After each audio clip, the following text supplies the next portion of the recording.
E então eu tenho o grande prazer de vos apresentar o nosso orador desta tarde, o Luís Gouveia Monteiro. Ele é licenciado, mestre e doutorando em Ciências da Comunicação, com especialização em Cinema e Televisão pela Faculdade de Ciências Sociais e Humanas da Universidade Nova de Lisboa. É também investigador do ICNova e bolseiro de doutoramento da FCT desde 2019, com um projeto de investigação sobre a construção do olhar do espectador digital. É docente universitário do primeiro e segundo ciclo desde 2015, primeiro na Universidade de Coimbra e agora na nova FCSH. Entre 94 e 2014 trabalhou como estagiário, repórter, pivô, coordenador e chefe de redação no Público, Semanário Já, Canal de Notícias de Lisboa, SIC Notícias, SIC e Canal Q. E apesar da sua especialização não ser propriamente a área da filosofia, o Luís tem grande interesse nestes temas e sobretudo, na filosofia antiga. Já colaborou várias vezes com o nosso grupo e são sempre muito surpreendentes e interessantes as relações que estabelece entre o seu próprio trabalho e algumas noções do pensamento antigo. Hoje também não é uma exceção, portanto é sempre um grande prazer recebê-lo no nosso grupo. Portanto, agradeço desde já a sua disponibilidade para estar aqui e hoje então vamos ouvi-lo falar sobre mimese e catarse, ainda no centro da crítica à televisão. Dou-te a palavra, Luís, e obrigada uma vez mais. Obrigado eu, uma vez mais, Marta. A Marta e o António têm-me permitido partilhar convosco algumas das etapas do meu projeto de investigação, passando pelo vosso crivo de especialistas. Também por isso há pouco eu dizia que estou aqui muito mais como aluno do que propriamente como professor, porque trabalhando com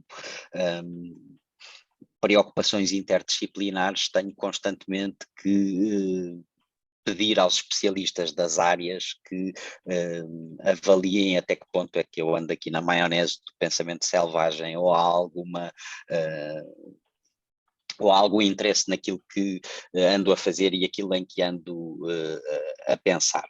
Ora, o meu projeto de investigação procura fazer a engenharia reversa, como disse a Marta, da construção do olhar do espectador digital de streaming, que todos somos, até neste preciso momento aqui no Zoom, e para isso eu preciso tentar compreender o caminho que foi feito por um olhar cuja construção começou nas primeiras formas de vida, atravessou milhões de anos de evolução, deslaçou-se de alguma forma, que também falaremos um pouco nas grutas de Chauvet e Lascaux, entre outras, onde, segundo Bataille e, por exemplo, Marie-José Mondesán, começou o humano, porque terá começado aí o comércio dos espíritos e um olhar que depois explodiu na Antiguidade Clássica e um regime de visualidade que, segundo vários autores, de que falaremos, instalou-se aí na Antiguidade Clássica um regime de visualidade que permanece e é visível até hoje no espectador contemporâneo. Uma parte fundamental dessa viagem do olhar está já traçado e é essa obra que eu uso como uma espécie de andarilho teórico para, em cima disso, começar a montar as minhas próprias ideias. Essa viagem está já documentada na obra As Genealogias da Reportagem do professor Jacinto Godinho, que é o meu orientador de doutoramento, e é precisamente daí que vem o título desta sessão, que repete o título da linha 2.1.2.1 dessa obra e que se chama A Mimesis na Crítica, no centro da crítica à televisão. E aí se defende, a páginas tantas, que a televisão surge em 1936, no momento em que a teoria e a própria cultura aparecem recheadas de teses e narrativas que denunciam a visão, ou seja, que visam atacar o chamado regime ocular cêntrico da cultura ocidental. A ansiedade moderna em relação ao ocular parece repetir, segundo Martin Jay, citado por Jacinto Godinho, um tempo central da antiga cultura grega, quando surgiram os mitos de Narciso, Orfeu e Medusa, demonizando os poderes da visão. Por um lado, existe então, no momento em que surge a televisão, a denúncia da visão como um órgão da razão. A crítica heideggeriana interpreta a naturalidade do olhar precisamente como uma naturalidade artificial, já que esconde os códigos ideológicos que orientam a observação, e a percepção natural com que pudemos trabalhar aí até por volta do século XIX seria apenas um construto nitidamente neste momento em que, em 1936, aparece a televisão. Por outro lado, nessa altura, os totalitarismos fascistas sobrecarregavam a experiência de imagens e de signos, o que pôs desde logo as tecnologias visuais sob ainda maior suspeita do que aquela que já Platão a tinha posto. Uma das primeiras transmissões televisivas foi, aliás, a cerimónia da abertura dos Jogos Olímpicos de Berlim, exibindo constantes imagens de Hitler. Cruza-se aqui, portanto, uma generalidade suspeita analítica sobre o poder das imagens, tidas por capazes ou tendentes a naturalizar a visão numa única perspectiva do mundo e, portanto, a disciplinar a mente, com a abundância de imagens de poder que introduziu definitivamente dispositivos visuais como a televisão nessa estratégia política. É importante notar que se, por exemplo, o cinema tendencialmente no que diz respeito ao seu modelo de negócio pôde ser protagonizado por freelancers, perdoem-me a simplificação, já a televisão esteve sempre dependente de monumentais investimentos do poder político e do poder económico e precisamente até ao streaming. Eu não vou desenvolver muito essa ideia hoje porque não temos tempo para tudo, mas no streaming aconteceu uma coisa muito estranha, que foi de repente as empresas passaram a ser as empresas de distribuição e não as de produção de conteúdos. Entre a televisão e o cinema há essa história muito mais de freelancers do lado do cinema e de o jugo do poder político e do poder económico do lado da televisão. Ora, numa das sessões anteriores, há depois mais uma série de suspeitas sobre a imagem. A escola de Frankfurt, com Adorno à cabeça, denunciaram também essa tendência mimética como desencadeadora de um poder de alienação, mas, como vos disse, todo esse trajeto do olhar que já está feito, eu neste momento dispenso-me de o repetir aqui para poder avançar diretamente para aquilo que entendo que possam ser as minhas contribuições. Numa das sessões anteriores partilhei exemplos de como as atuais polémicas, já não as do século XX, mas as próprias do século XXI, em torno de produtos audiovisuais continuam centradas em Platão e Aristóteles, nomeadamente nas duas dimensões de mimesis que nos apresentam, uma mais benigna em Aristóteles, como não apenas uma cópia enfraquecida, mas também como a base de todos os processos de aprendizagem, e pelo contrário, esses perigos mais platónicos de que tenho vindo a falar. E hoje, na televisão, repetem-se constantemente esses argumentos. Só alguns exemplos rápidos: os incêndios florestais, por exemplo, em Portugal durante o verão, que transformam todos os nossos televisores em lareiras e são um prémio para o pirómano e um encorajo para todos os pirómanos futuros, e que inevitavelmente deviam levantar uma discussão que existe a espaços sobre qual é a virtude dessas imagens, para além de serem um bálsamo para as televisões que não têm assunto nem mão de obra no verão. Que bondade é que há nessa armadilha mimética que funciona quase como uma profecia autoconfirmatória, ou em relação ao famoso efeito Werder, o suicídio, até que ponto o relato ou até a dramatização do suicídio potenciam esses comportamentos, ou pelo contrário, a capacidade, é este o argumento de algumas séries que recentemente dramatizaram e transformaram em objetos estéticos o suicídio de adolescentes.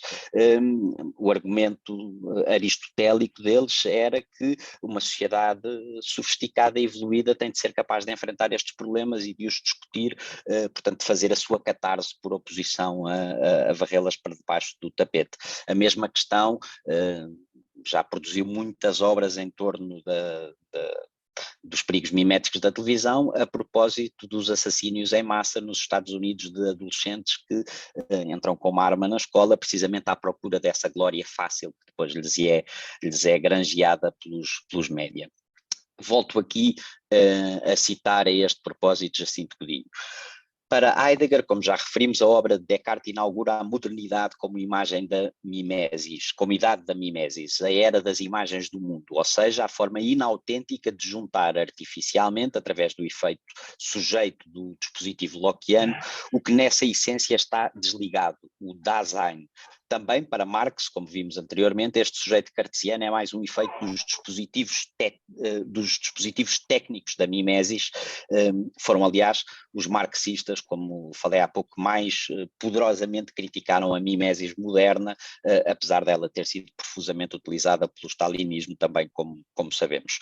Mas o essencial da nossa conversa de hoje, na obra a propósito, ou tomando como ponto de partida a obra de Jacinto Godinho, é a forma como ele, como vos disse, traça as genealogias do espectador, radicando a sua origem no Stadion grego, que inauguraria então um regime de visualidade em que o espectador começa a condensar papéis, nomeadamente 2 papéis absolutamente essenciais.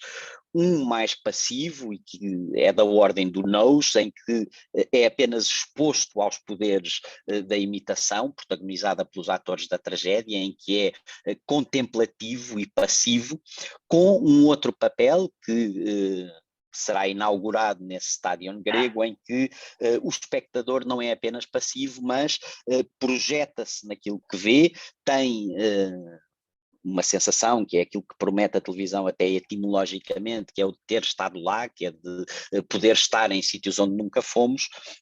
E esse papel mais ativo é um papel em que o espectador é instado não apenas a experienciar passivamente aquilo que é posto em cena, mas também a constantemente produzir um discurso e um juízo sobre aquilo que está a ver. Portanto, aí na ordem do nous. E aqui, na ordem do logos, perdão.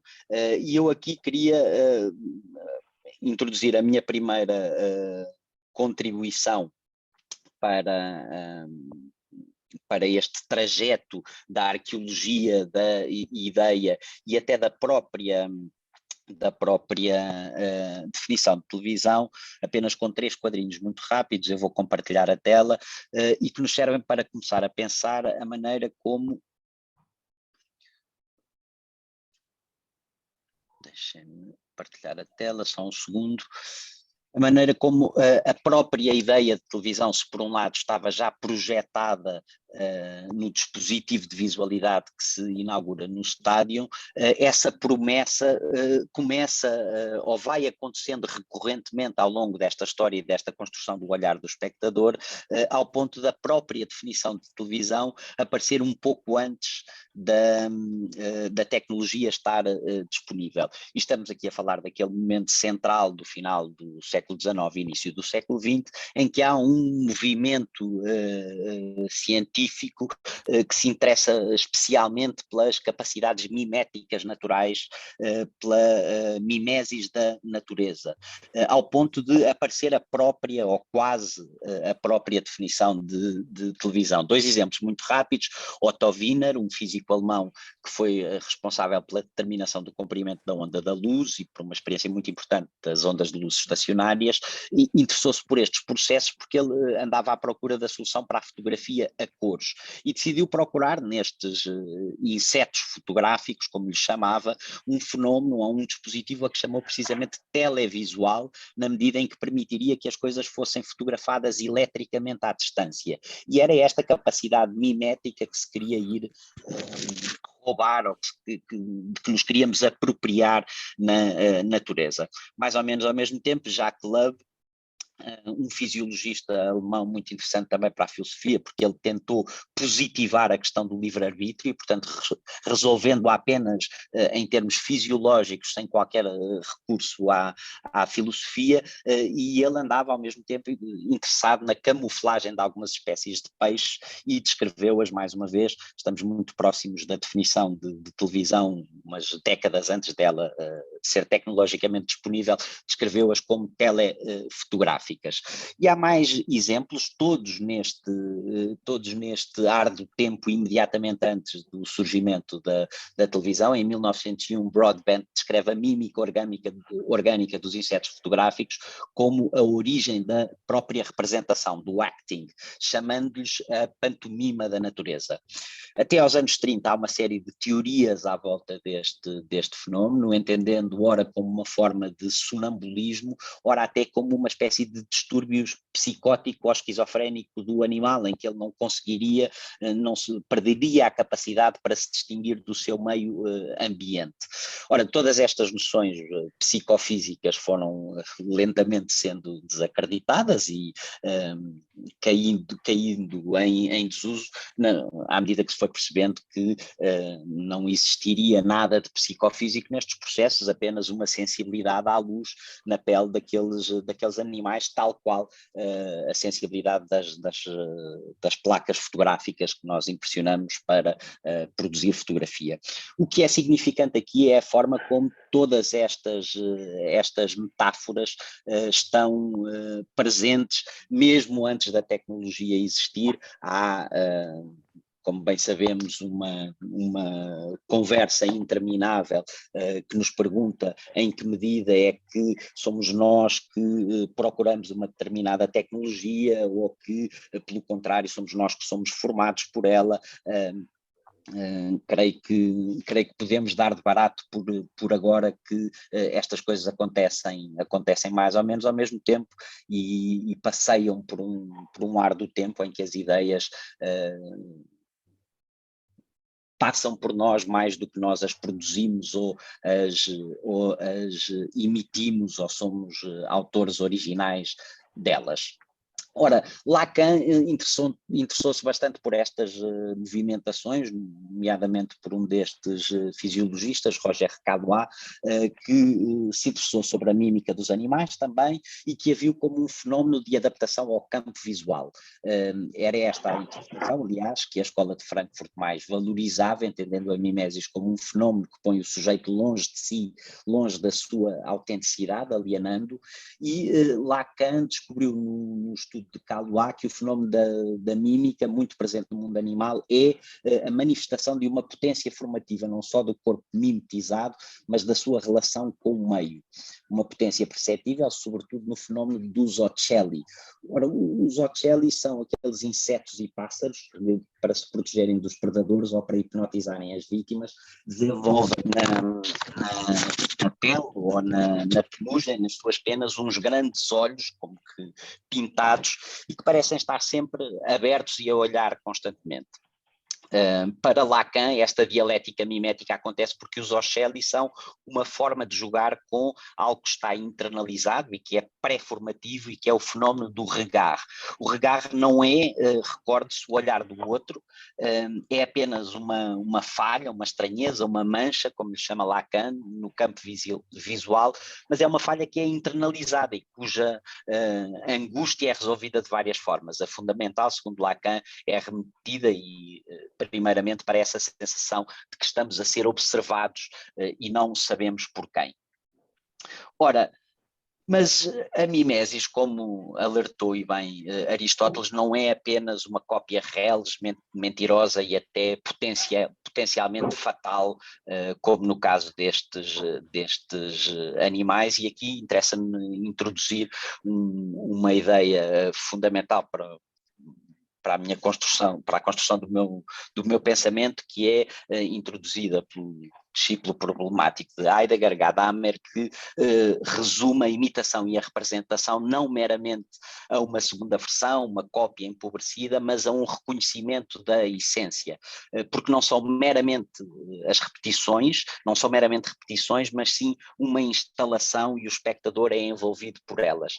Isto aqui remete-me, por exemplo, para a ideia de Heidegger de que a arte é sempre um pôr em obra da verdade, noção que é fundamental para o papel em que eu vejo aqui a ideia de estádio, e um estádio em que há um espectador que está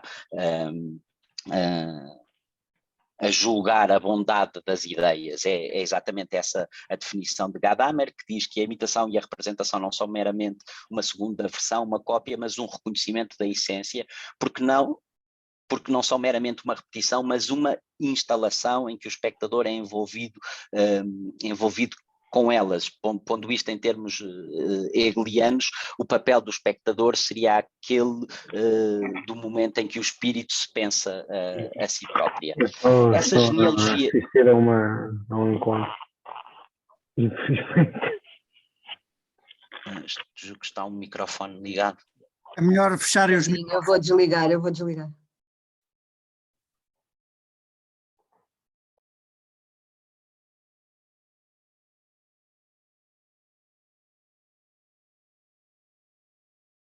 O teu também ficou desligado, Luís. Exato. Ok, agora já está. Portanto, posto em termos hegelianos, este papel de espectador seria aquele momento em que o espírito se pensa a si próprio. Na genealogia grega da televisão, da ideia de televisão ou do dispositivo de visualidade de televisão, a genealogia grega da televisão é precisamente o nome do segundo capítulo das genealogias da reportagem de Godinho, e que faz de forma exemplar a prova desse novo regime de visualidade, que mais uma vez eu vou dar neste momento como vindimada para poder avançar na explicação de como é que este stadion grego nos ajuda a perceber o espectador contemporâneo. Os argumentos a favor dessa genealogia, só a título de exemplo, são demasiado conhecidos, ainda mais para vós, para os desenvolver aqui exaustivamente. Basta lembrar, por exemplo, que a Poética de Aristóteles continua a ser um dos livros mais estudados nas escolas de cinema americanas, e que o facto de Platão ter inventado algo que é quase literalmente o dispositivo cinematográfico 2 milénios e meio antes, e meros 45 mil anos depois das grutas de Chauvet e Lascaux, parecem-me, só para início de conversa, argumentos mais do que suficiente. O essencial aqui, e é essa ideia que temos que atacar de frente e que me motiva a tentar cruzar, nomeadamente filosofia e neurociência, na minha investigação, é esta ideia de que somos feitos das histórias que contamos, de que contamos histórias para conseguir organizar a experiência, seja lá isso que for, já lá vamos a seguir, mas a ideia de que somos feitos das histórias que contamos para poder navegar o mundo, resumida na frase poética da Anaïs Nin, de que não vemos as coisas como elas são, de que vemos as coisas como nós somos. E contamos essas histórias ao longo dos tempos, da caverna ao Netflix e ao longo das idades, do conto de fadas ao filme de terror, para organizar experiência.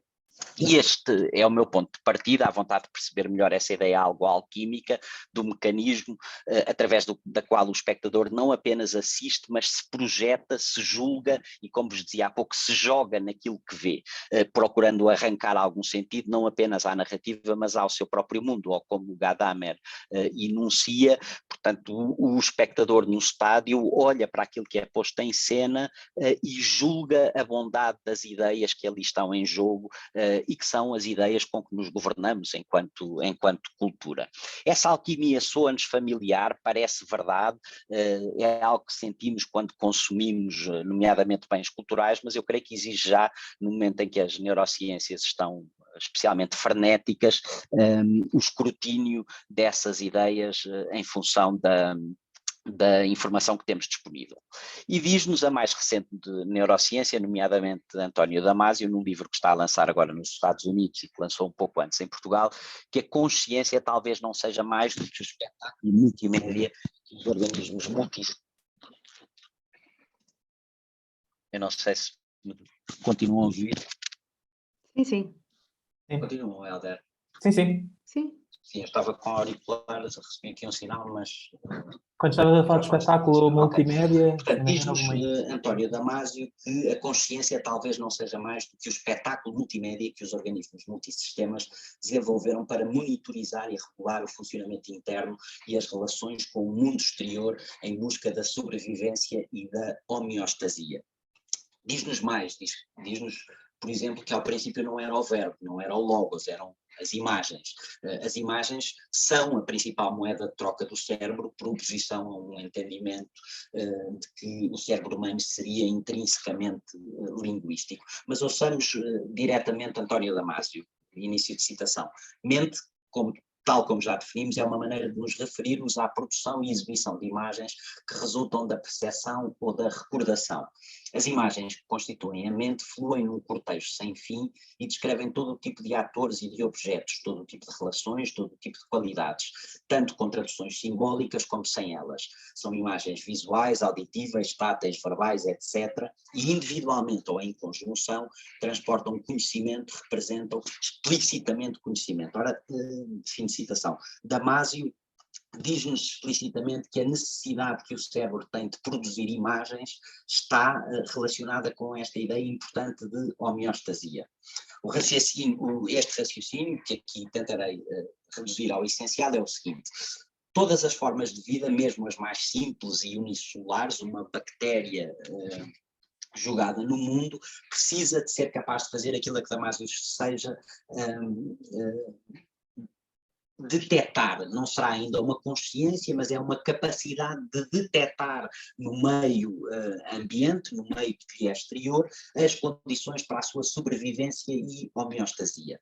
E precisa depois de conseguir reagir em conformidade com esse resultado dessa detecção. Damasio chama isso uma inteligência não explícita. É algo misterioso e que para já, como tudo o que não percebemos ou quase tudo arrumamos na caixa negra do subatómico, será o mesmo tipo de competência não explícita que permite, por exemplo, a uma planta que não tem sistema nervoso, que não terá nada a que Damasio poderá chamar uma consciência, mas que tem também essa capacidade de detectar onde é que está a água e de agir em conformidade, ou das suas raízes agirem em conformidade à procura da água. Ora, à medida que os seres vão evoluindo dessas estruturas simples, unicelulares, para organismos multissistemas, precisam de proceder, e esta é a palavra-chave, à integração desses vários circuitos de recolha e transmissão de informação. Assim, volto a citar Damasio, um estado mental, uma mente, é a condição básica para a existência de experiências conscientes, no sentido tradicional do termo.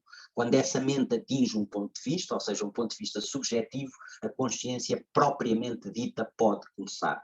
Ou seja, Damasio diz-nos que há uma relação direta entre a homeostasia e a produção de imagens. Precisamos dessas imagens para navegar o mundo, imagens que Damasio define em livros anteriores como mapas, em que cada neurónio ocupa o equivalente à função de um pixel, e que tanto podem ser imagens ou mapas visuais, como mapas auditivos ou táteis.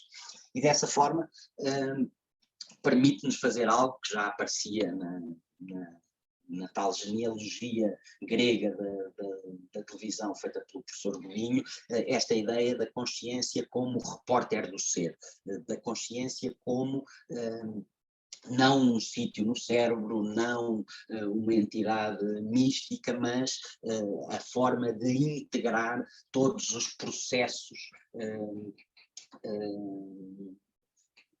do interior do organismo e da sua relação com o exterior do organismo. A palavra integração é aqui fundamental por várias razões, de que se tivermos tempo falaremos à frente.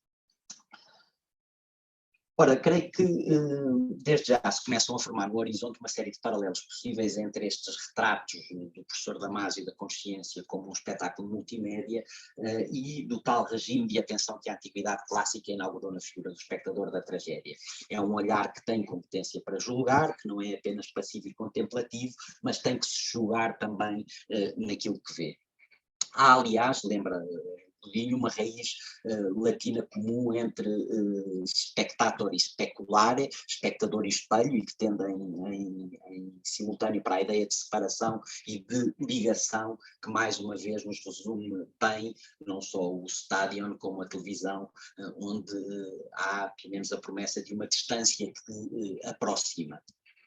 E há aqui também, parece-me, uma relação muito próxima com outro dos autores que tem sido importante para a minha investigação, que é Merleau-Ponty, quando nos diz que uma percepção é sempre um juízo. Há uma ideia que acaba no século XIX de transparência, de hipótese de qualquer tipo de relação não mediada, transparente com o mundo, o paradigma, descrito como o paradigma da Câmara Obscura, que acaba completamente. A partir do século XIX temos a noção de que dependemos sempre das nossas estruturas perceptivas, diferentes animais têm diferentes olhos, portanto diferentes mundos visuais, que é uma noção que aparece no século XIX, e todos nos lembraremos do grande fascínio que foi, a propósito da mimesis, nos anos 2000, quando se começou a falar de neurónios espelho e de repente parecia que estávamos a redescobrir a mimese de Platão, mais uma vez, ou melhor, a mimesis de Aristóteles, quando ele a recupera e a apresenta como o paradigma daquela grande máxima moderna de fake it till you make it. Centrando-nos agora num cruzamento muito direto daquilo que nos diz a neurociência disponível e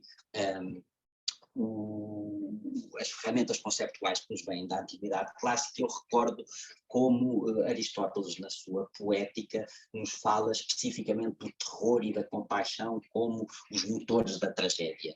Tragédia que não fosse capaz de instilar no seu espectador estas emoções, era incapaz de cumprir aquela promessa de reconhecimento, da sensação de ter estado lá. Estas três noções do reconhecimento, do terror e da compaixão são especialmente interessantes agora para nós, e Aristóteles, que por graça ou não, ou levando a coisa demasiado a sério, às vezes é apresentado como o primeiro neurocientista, vocês saberão melhor do que eu, mas ao que julgo saber, na altura não lhe seria permitido fazer a dissecação de que tanto gostava em corpos humanos, nomeadamente em cérebros. O cérebro, tanto quanto sei na antiguidade clássica, era entendido como uma esponja que procedia à filtragem do sangue, mas fala-nos Aristóteles então deste terror e da compaixão como o essencial, os motores da tragédia. E aqui quero mostrar-vos um pequeníssimo vídeo onde, mais uma vez, a ciência contemporânea parece fazer pouco mais do que confirmar estas ideias ou dar um embasamento científico àquilo que foram intuições muito, muito poderosas de autores clássicos. Ora, mostrando-vos então quais é que são as potencialidades contemporâneas, nomeadamente de uma disciplina que se chama neurocinema e que vem diretamente do neuromarketing, portanto tem preocupações muito mais comerciais do que propriamente intelectuais ou académicas, o que basicamente esta disciplina, se assim podemos chamar, faz é olhar para o que acontece dentro do cérebro dos espectadores de imagens em movimento, perceber em que zonas é que há atividade cerebral e é uma disciplina que, como vem do neuromarketing, tem estado essencialmente ao serviço das grandes companhias, ao serviço dos grandes estúdios, para fazer uma espécie de teste aos produtos audiovisuais antes de os lançar no mercado. É também o exemplo daquilo que vamos ver aqui. Vamos ver um pequeno filme em que um realizador de um filme de terror se dirige a uma destas companhias, talvez a mais conhecida, que se chama Mindsign, para perceber até que ponto é que o seu filme é ou não eficaz a produzir terror no cérebro de uma espectadora. Eu não sei se vocês ouvem com som ou não, mas é mais ou menos indiferente porque eles não dizem nada de jeito. Eu só vos quero mostrar o que é que a tecnologia permite, embora isto já seja, a data do vídeo é 2009, mas isto já será um pouco mais antigo, será a partir de 2005 que começámos a ver estes objetos. Há uns quantos vídeos destes no YouTube, eu vou-vos mostrar ainda mais um da Mindsign também. Este Peter Katz é um produtor de um filme de terror e que aqui vai a esta empresa pedir-lhes que meçam essa atividade de terror no cérebro. Ora, o que a empresa faz é ir à procura de uma estrutura fundamental do nosso sistema límbico, portanto do nosso sistema emocional. À frente já esclarecerei um pouco estes três cérebros com que nós funcionamos constantemente. Esta amígdala é a estrutura do cérebro que está associada a tudo o que são reações de conflito ou fuga, ao terror, à ameaça, às etiquetas emocionais que têm determinadas situações. Portanto, as pessoas que os cientistas que cunharam este termo da neurocinemática, descrevem a coisa da seguinte maneira: se nós virmos numa imagem de imagiologia cerebral funcional a ínsula, a amígdala a acender, isso significa que há uma situação de ameaça. Se, pelo contrário, virmos a sua contraparte, a ínsula, que é a casa da compaixão, aí temos uma situação em que o espectador está exposto a uma situação ternurenta. Eles, aliás, usam um exemplo cómico, que é: se nós virmos a imagem de um cachorrinho adorável, a ínsula faremos oh, e a ínsula acender-se-á. Pelo contrário, se a cabeça do cachorrinho explodir, a amígdala dará sinais. E o que é facto é que a imagiologia cerebral já é suficientemente competente para analisar a atividade nestas regiões. Eu vou interromper o compartilhamento e voltar a compartilhar com som.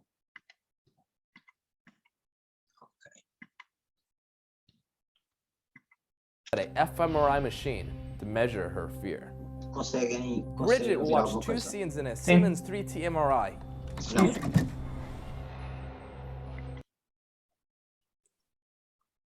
Deixa-me tentar de outra forma. Mas ouvi esse, Luís. Compartilhar tela, compartilhar som.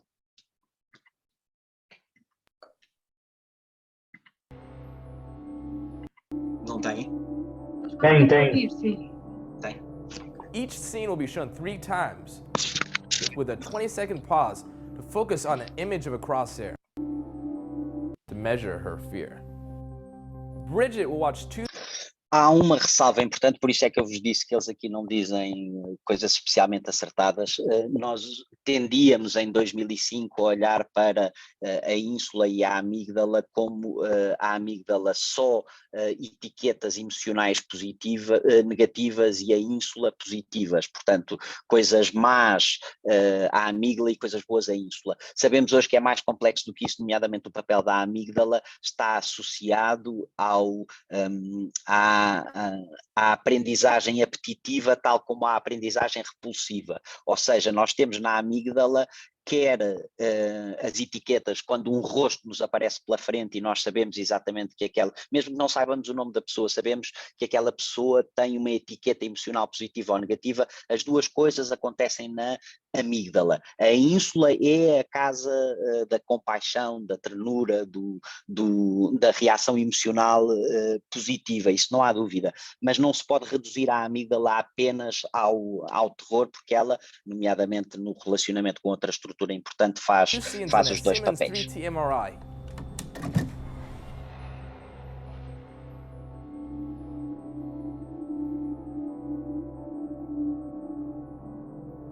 Each scene will be shown 3 times, with a 20-second pause to focus on an image of a crosshair to create a neutral state to compare it to.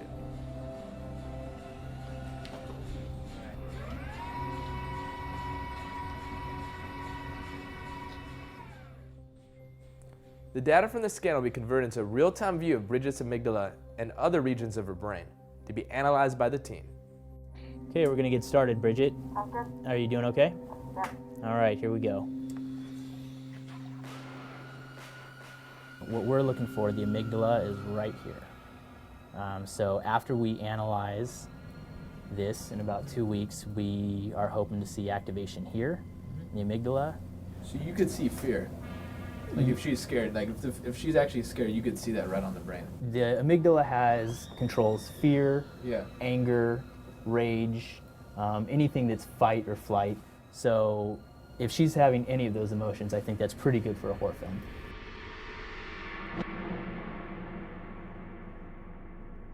As a rule of thumb, red means scary and blue means not scary. The size of the activation fluctuates, changing in size based on Bridget's personal sensitivities. Sometimes activity disappears altogether if the action isn't scary or disgusting enough.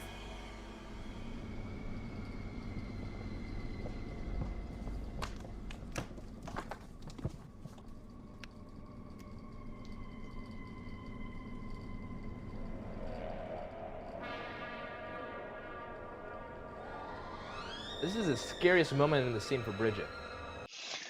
É muito interessante que, para quem estuda cinema, esta ideia de que o momento antes de alguma coisa acontecer, portanto este momento de suspense, é em que nós obviamente sabemos, pelo desenrolar da narrativa, em que vai acontecer alguma coisa, mas este momento é o mais assustador, onde há mais atividade da amígdala, portanto a estrutura que está a tentar lidar com uma situação de ameaça, e pelo contrário, a seguir, quando se consuma esse perigo, já a amígdala está noutra completamente. Isto era uma das coisas que Hitchcock dizia, por exemplo, quando explicava porque é que preferia o suspense ao choque. Dizia ele que o choque dura uma fração de segundo e o suspense, pelo contrário, é uma coisa que eu consigo manter durante dezenas e dezenas de minutos.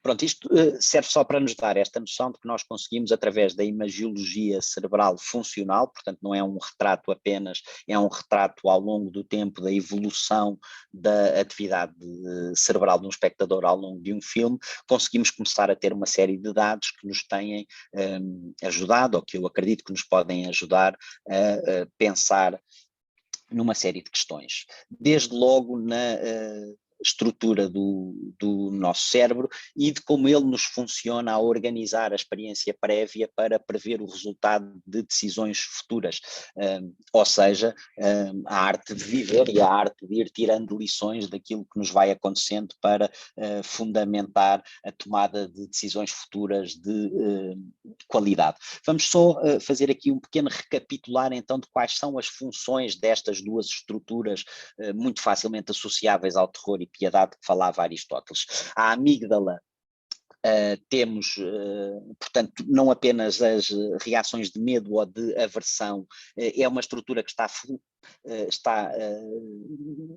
tem um papel muitíssimo importante na integração, aquela palavra importante que falámos há pouco, na integração de informação que vem de outro tipo de circuitos e de outro tipo de estruturas. É fundamental não apenas na aprendizagem apetitiva ou através da recompensa, mas também na aversiva. Portanto, é uma estrutura que é fundamental pelo papel, pela maneira como foi evolutivamente melhorando para prever decisões, para ser capaz de, na interpretação de pequenos sinais, ter essa capacidade heurística de perceber qual é a decisão certa a tomar. Está associada à regulação afetiva, portanto, à aprendizagem, à ação, às memórias ou à percepção. Por exemplo, sabemos que uma boa etiqueta emocional dá uma recompensa de dopamina que potencia a ação, que incentiva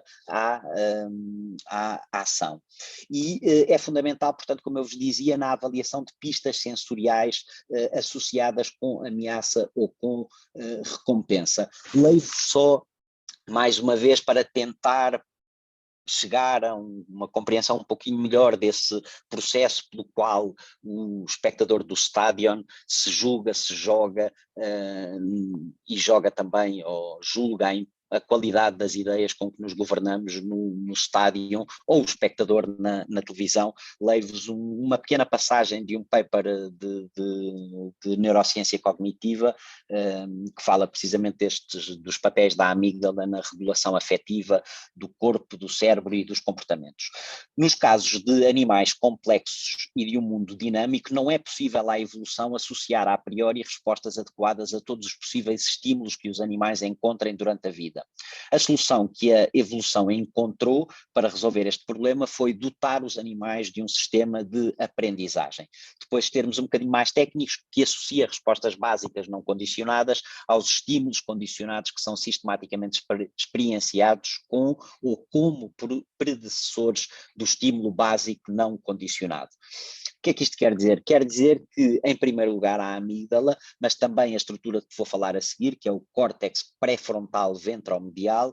O nome é um bocadinho pomposo, mas a sua função é muito interessante, nomeadamente para relacionarmos com a ideia de reconhecimento. há aqui também no papel que tem a amígdala, juntamente, neste processo de formação de decisões, juntamente com o córtex pré-frontal ventromedial e com o hipotálamo, uma ideia de memória e de contexto. O hipotálamo, onde estão armazenadas as nossas memórias, funciona muito de perto com estas duas estruturas, lá está, para fazer a avaliação de uma circunstância, mas para fazer outra coisa muito, muito, muito mais importante, que é a revisão de curto prazo dessas etiquetas emocionais.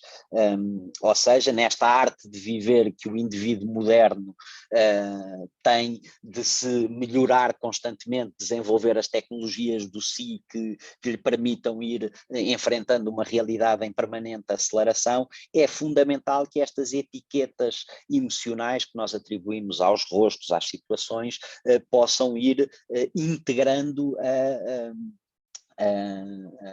a experiência que vamos vivendo.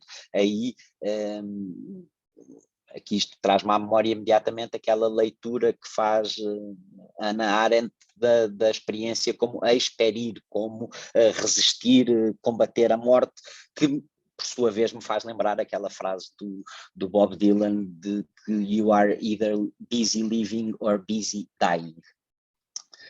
Começando a fazer então a passagem da amígdala para o córtex pré-frontal ventromedial, relembro que aqui a ideia de reconhecimento em Aristóteles, não vos preciso de relembrar isto, mas submeto à vossa consideração esta ideia de que o reconhecimento de Aristóteles tem duas faces.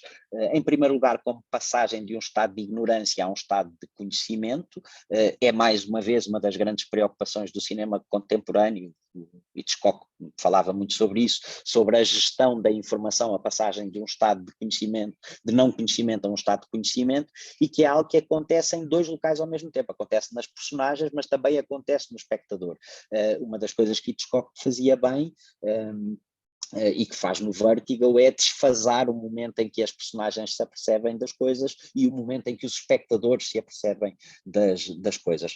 Portanto, o reconhecimento em Aristóteles tem este lado de passagem de um estado de ignorância a um estado de conhecimento, mas também aquilo que nos permite ter estado lá, ou a sensação de ter estado lá, que é a ideia do espectador se reconhecer naquilo que vê. Portanto, como se diz muitas vezes no cinema, a ideia de que nós nos projetamos na tela, ou, posto em termos de Lazianos, de que the brain is the screen. O verdadeiro ecrã é o cérebro, que não está muito longe daquela ideia de que nos falava há pouco António Damasio. Ora, este CPVM, para não dizer a palavra toda pomposa outra vez, está envolvido aparentemente exatamente nos dois processos. Ele é chave na integração da informação, trabalha muito de perto com a amígdala, com as etiquetas emocionais da amígdala, como vos disse, tem um papel essencial na projeção do espectador naquilo que está a ver, e é responsável, e passo a citar, pelo processamento moral das emoções. O que é que isto quer dizer? Eu vejo-me e revejo-me naquele escolho que o protagonista, naquele momento de angústia, de decisão que o protagonista está a viver, e nisso jogo a minha própria vida, jogo a minha própria experiência e, eventualmente, até integrarei essa nova experiência no algoritmo intuitivo que me ajuda a afinar decisões futuras. Portanto, o que é que nos diz esta ciência? Diz-nos que nós usamos, de facto, a experiência prévia para prever o resultado futuro das decisões que tomamos. É uma lapaliçada, com certeza, mas a clarificação dos processos pelos quais isso acontece parece-me especialmente importante. Tudo isto aqui é importante para os audiovisuais, para o cinema e para a televisão, nomeadamente porque a neurociência os entende como superestímulos. As imagens em movimento são uma espécie de superestímulo, de um bypass às estruturas racionais e analíticas, ao neocórtex, e atuam diretamente nas emoções no sistema límbico.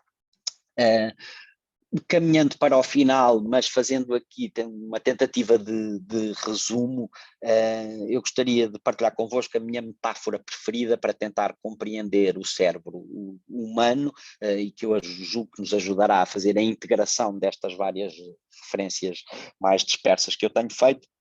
E um cérebro tem, então, se vocês quiserem, 3 grandes estruturas, e a metáfora mais ágil que encontro para as ilustrar é a de uma escavação arqueológica. Numa escavação arqueológica, a camada da superfície é a mais recente, e quanto mais escavamos e chegamos ao fundo, mais encontramos algo que nos é distante. Também no nosso cérebro, se escavarmos até ao fundo, vamos encontrar o nosso cérebro mais antigo, o nosso cérebro reptiliano, e que tem apenas as tarefas mais básicas da sobrevivência: batimento cardíaco, respiração, inclui o tronco cerebral e o cerebelo, e basicamente não faz mais nada que garantir sobrevivência e reprodução.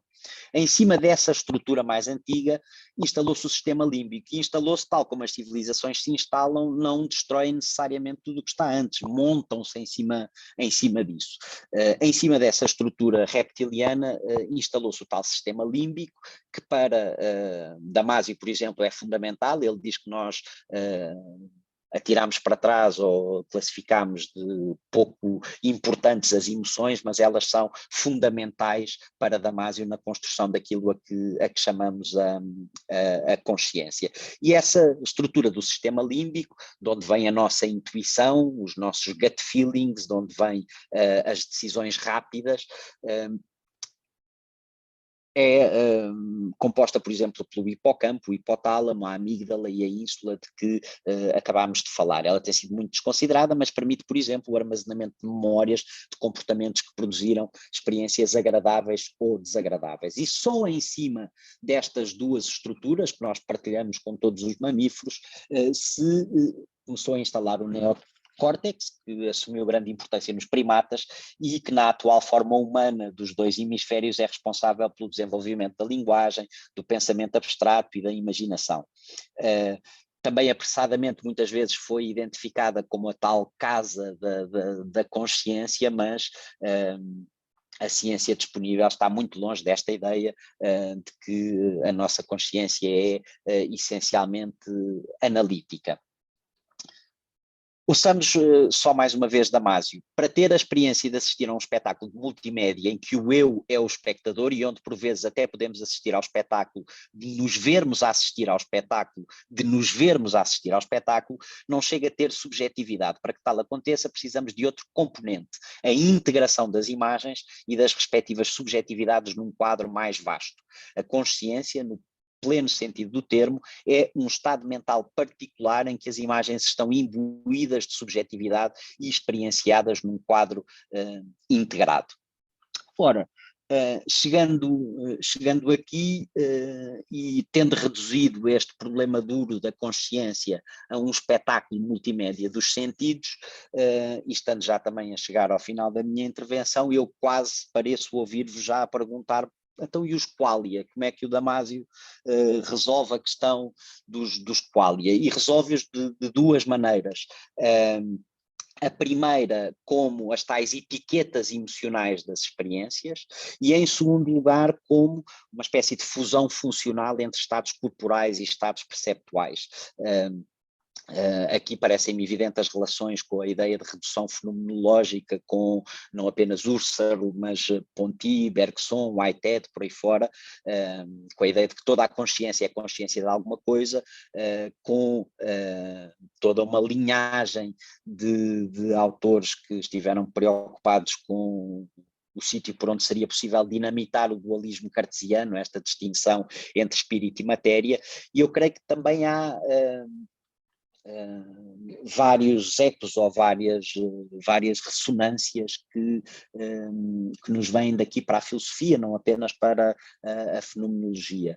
O Damasio usa muitas vezes a imagem do teatro cartesiano ou do cinema da mente, e a forma como, por exemplo, eu interpreto aquele momento do deslaçamento do olhar de que falei no início, em Chauvet e Lascaux, um momento muito, muito importante para a formação do olhar, tem posso explicá-lo da seguinte maneira, é como se em termos cinematográficos nós até à conquista da representação e do simbólico, que não será coincidência, está datada mais ou menos dentro da mesma janela temporal da invenção da linguagem, se lhe posso chamar assim, é um momento em que nós, em termos cinematográficos, vivíamos até essa conquista do simbólico encerrado numa espécie de câmara subjetiva, em que víamos o mundo sempre, pensávamos, estávamos no mundo sempre nesse plano de câmara subjetiva, como aqueles jogos de computador em que anda uma pessoa aos tiros ao resto do mundo, e essa hipótese da representação permitiu-nos saltar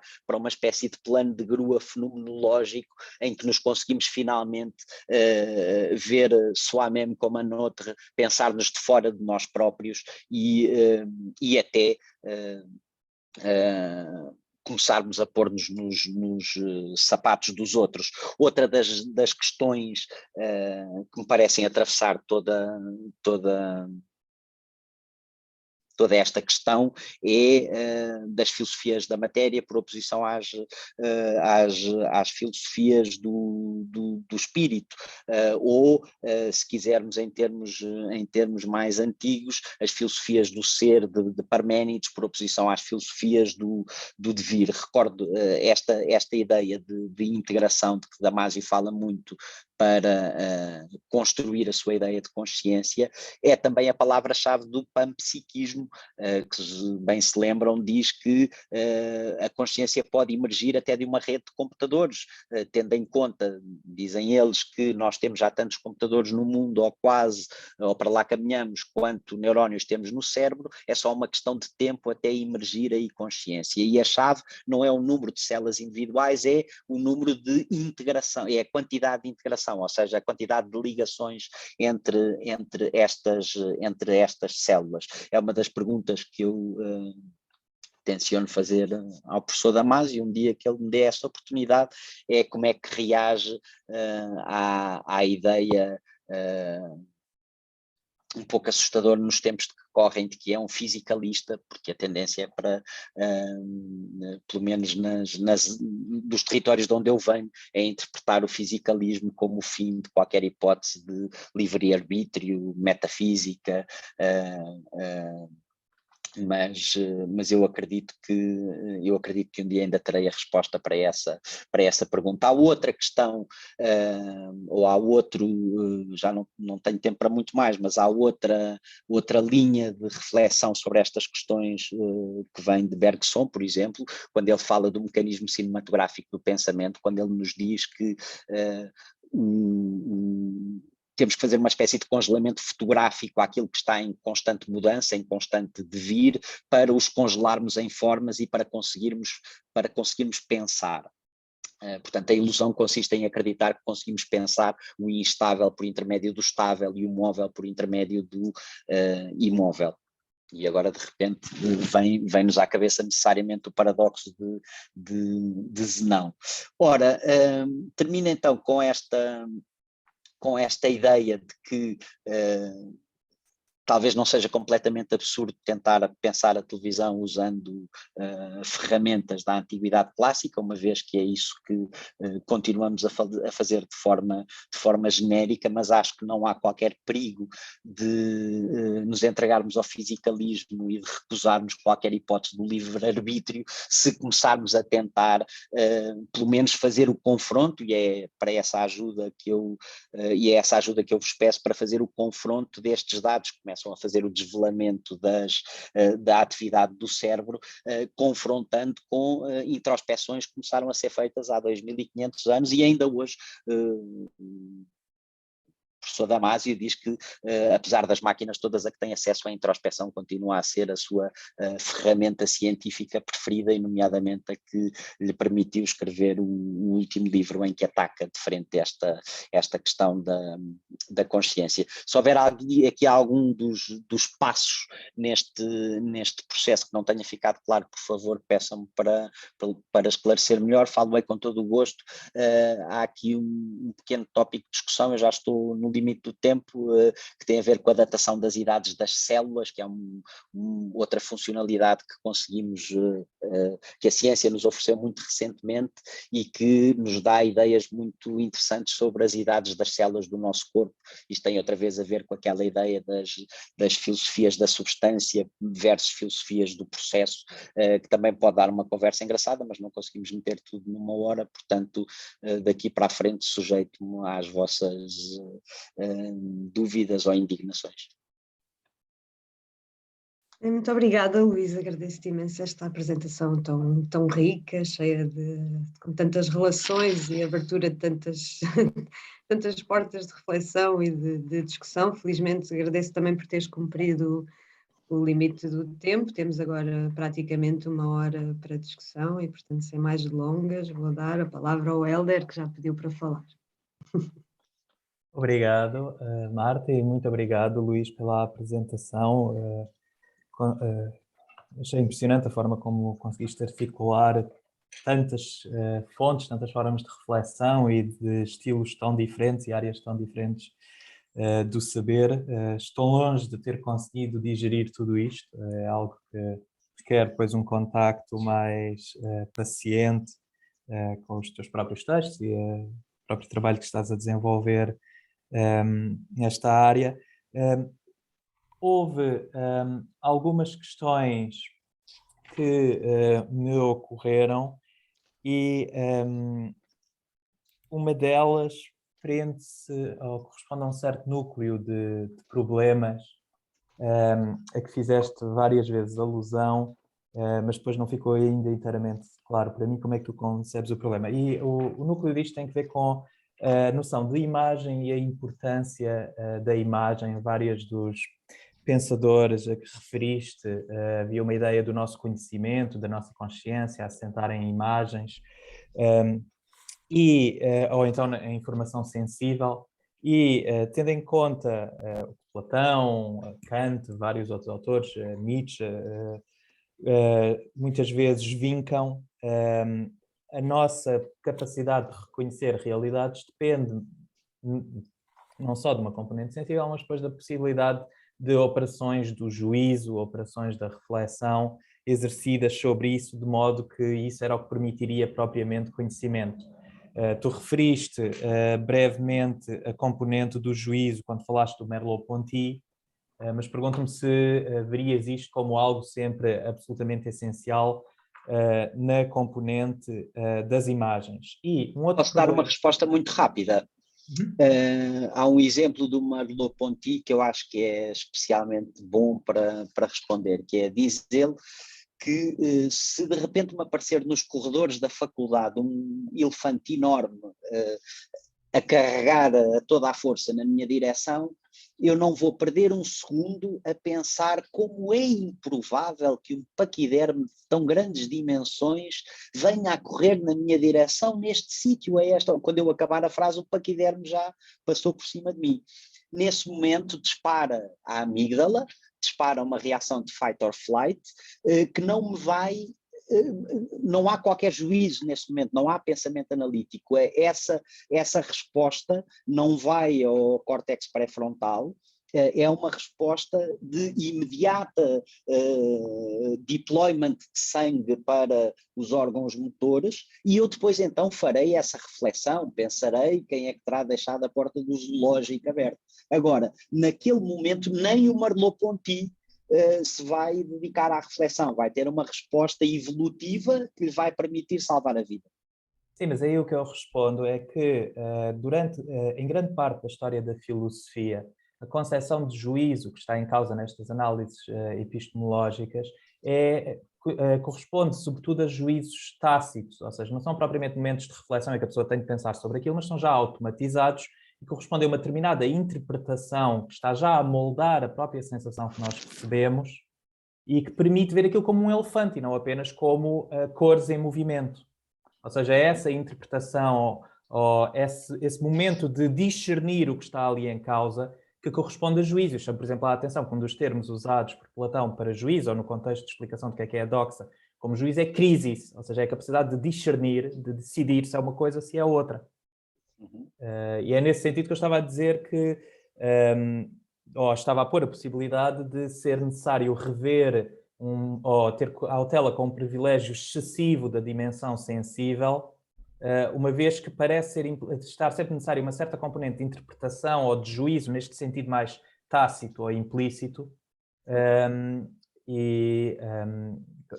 Eu acho que aí estamos outra vez a ir ao conceito de qualia, não é? De o que é que nesta proposta de entendimento da consciência nos permite essa formação da ideia de elefante, ou da ideia de vermelho, ou de qualquer ideia. Na minha interpretação, nomeadamente do último livro do Damasio, é que isso é uma recorrência. Nós precisamos evolutivamente de identificar formas e padrões. Precisamos, na savana, de identificar uma determinada maneira de abanar a folha como apenas uma brisa inofensiva ou um predador que nos pode dar cabo da vida. Na interpretação ou na leitura que eu faço de Damasio, essas formas ou esses qualia formam-se por recorrência e por aproximação, da mesma maneira que a ideia de vermelho se formará ali por uma posição, alguns no espectro da luz. E, portanto, que as nossas formas virão não como em Platão, de um local qualquer divino, mas virão evolutivamente através dessa capacidade de identificar padrões. Eu tendo neste momento uma recém-nascida de 3 meses e meio em casa, é muito interessante estar a assistir ao nascimento desse espectador e perceber, por exemplo, como o humano, ou pelo menos o pai e a mãe, parecem vir já no software de alguma maneira incorporados, mas, por exemplo, a ideia de gato demorou 2 meses. Só ao fim de 2 meses é que se construiu ali uma alteridade qualquer, ou se construiu ali alguma forma que eu consigo seguir com o olhar e reconhecer como uma entidade ou como uma alteridade.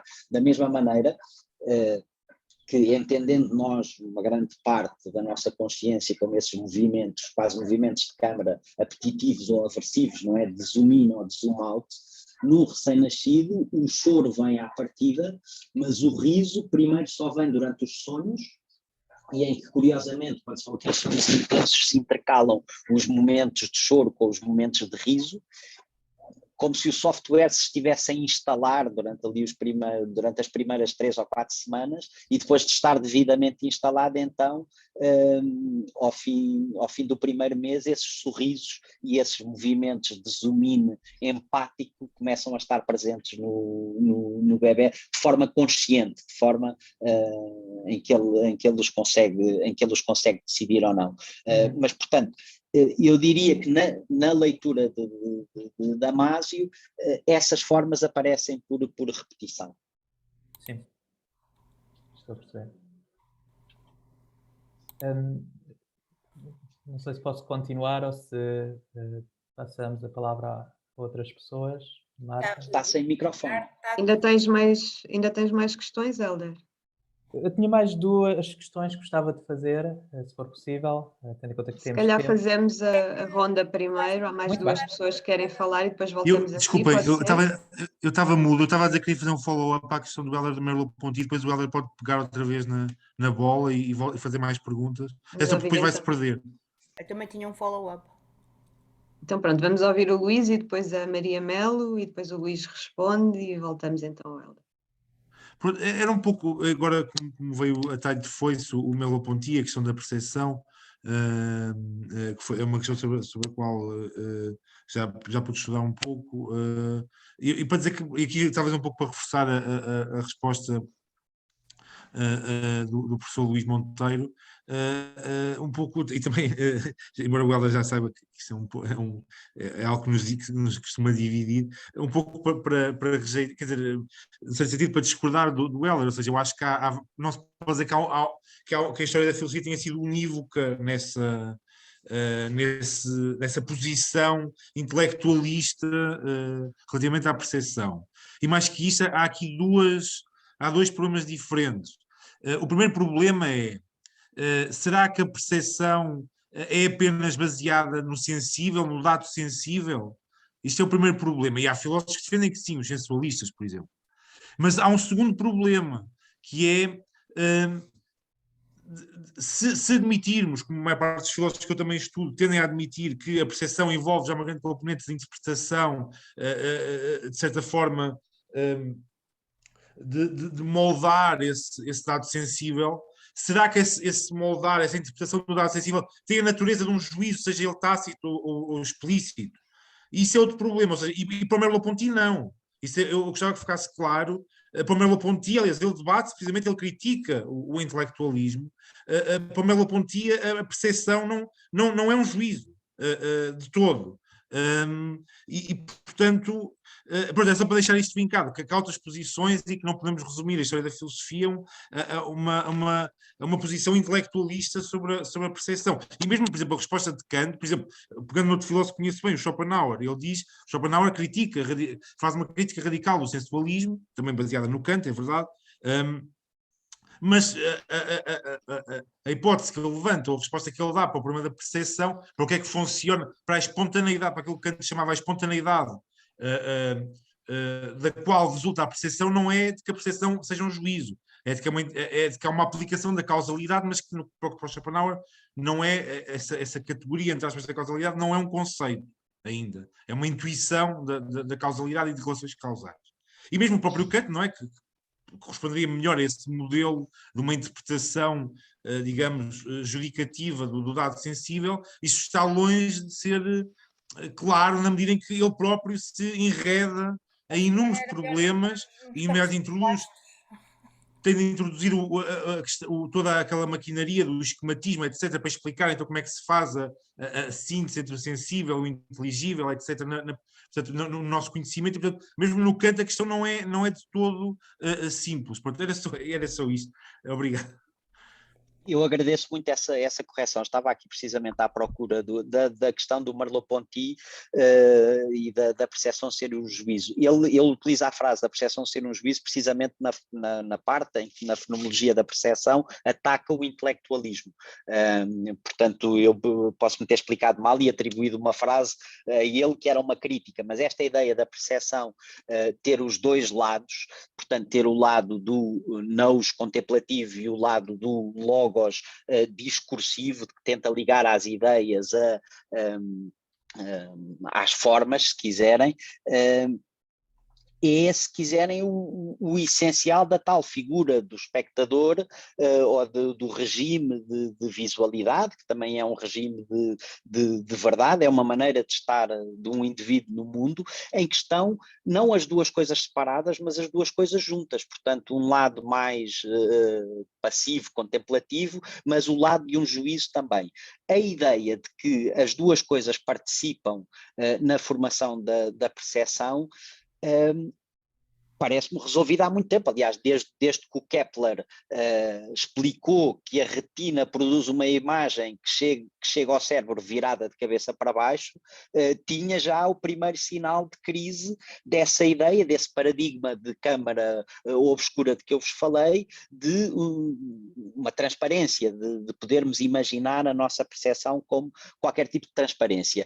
As provas de que as duas coisas estão envolvidas, portanto, que não só o nosso sistema límbico, mas também sempre com um papel fundamental do juízo, do pensamento analítico, até do pensamento consciente, as provas são amplas. Eu só por graça partilho aqui uma ilusão de ótica, em que uma daquelas coisas que de repente são moda na internet durante uns tempos, esta já foi há uns anos, mas se nós olharmos para esta ilusão de ótica, se olharmos para a bailarina que está no meio, nós vamos ver que ela roda ou para a direita ou para a esquerda, conforme os cérebros de cada um. Mas depois, se olharmos para a bailarina da esquerda, que roda, ou que os nossos cérebros parecem fazer rodar, portanto, da direita para a esquerda, imediatamente a bailarina do meio vai assumir a mesma direção. Portanto, vai rodar com ela dentro do nosso cérebro. da direita para a esquerda. Pelo contrário, se olharmos para a bailarina do lado direito, que está a rodar da esquerda para a direita, o nosso cérebro vai pôr a bailarina do meio na mesma direção. E as bailarinas são exatamente as mesmas, tirando estas guias vermelhas e verdes para nos orientar aqui com direita e esquerda, os desenhos são exatamente os mesmos. Portanto, é óbvio que a formação do movimento é feita no nosso cérebro, da mesma maneira que a formação do movimento na imagem cinematográfica é feita no nosso cérebro, decorre de uma falha da nossa percepção que produz movimento através da sucessão de uma sucessão de imagens paradas, portanto, e que não há nenhum tipo de transparência ou de objetividade na visão, pelo menos na minha cabeça, questão resolvida.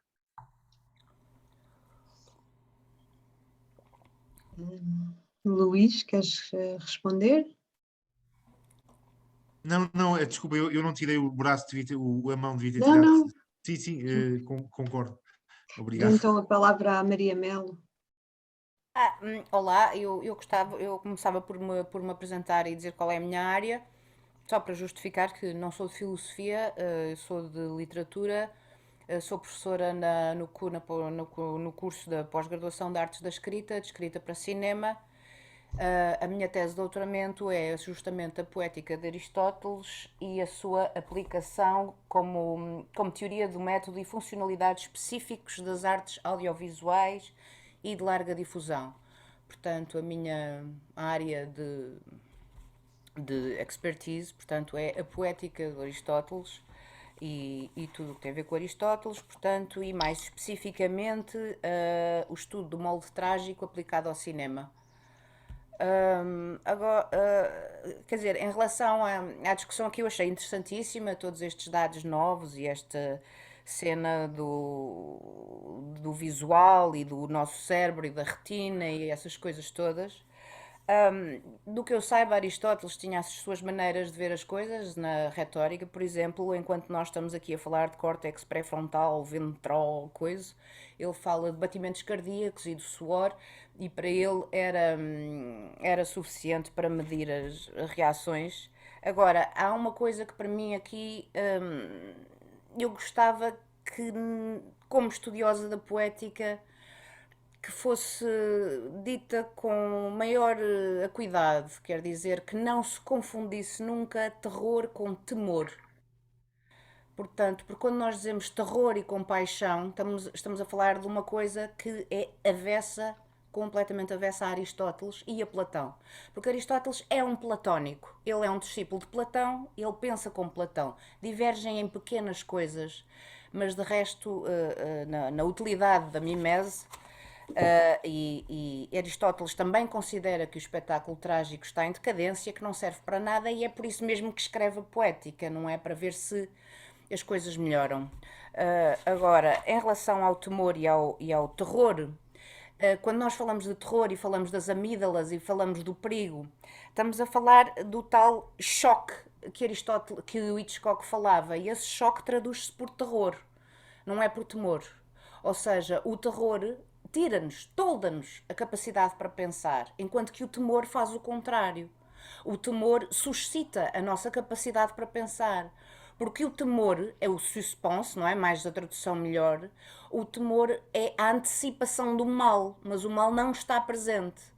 Portanto, é nessa antecipação em que o nosso cérebro está a 1000 que se cumpre todo o nous, toda a nossa capacidade cognitiva que Aristóteles tanto quer que se suscite com as tragédias e com o espetáculo mimético. Portanto, por aí a conversa complicou-se muito para mim, sobretudo porque as nossas reações perante um objeto mimético não são as mesmas que perante um objeto real. Portanto, a minha amígdala não vai disparar quando eu vejo um tigre no ecrã. E daqui volto à poética e volto à questão de Aristóteles em relação ao cadáver e ao animal repugnante que ele descreve na tragédia. Portanto, ele diz claramente, e aqui eu sendo de literatura, vocês perdoem-me, já percebi que são todos de filosofia, não é? Mas ele diz que nos primeiros capítulos da poética todos nós sentimos prazer ao ver um cadáver ou um animal repugnante representados e todos nós fugiríamos se o víssemos na rua. Portanto, este prazer na representação do mal, não é? Eu não sei onde é que entra aqui a amidalite ou a insulite, porque há um prazer na representação do mal, há um suscitar de prazer. Depois outra questão que é muito importante para mim e que está aqui ausente, mas isto tem mais a ver com os meus estudos do que com estes estudos visuais, é a questão do vício. Porque o que se pretende é prender o espectador, tanto na televisão como no cinema, como nas tragédias. Portanto, é instituir uma espécie de dependência do espectador daquilo que estamos a ver. E a dependência não se faz só pelo suspense, faz-se pela alternância suspense-satisfação, suspense-satisfação. Portanto, o cerne da questão é a alternância entre amígdala e ínsula, se quisermos, na vossa linguagem, ou na linguagem damasiana, que para mim é demasiado realista, porque a discussão sobre mimese é essencialmente uma discussão sobre imagens e literatura, e a nossa reação a elas é completamente diferente das percepções de objetos de cores que temos no real. Portanto, é essa, aliás, como falou na poética nas escolas americanas, não é? Eles seguem basicamente isto, que explica exatamente essa necessidade de alternância entre o positivo e o negativo. Portanto, que seria uma alternância entre a resolução, entre o reconhecimento e o suspense, o reconhecimento e o suspense. Portanto, em que cada cena tenha valores positivos e negativos. Portanto, aquelas imagens do cérebro na cena perfeita ou na série deviam estar sempre a alternar entre encarnado e azul, encarnado e azul. Isso é que prende e que faz com que o espectador fique vote naquela tragédia para ganhar o primeiro prémio, basicamente.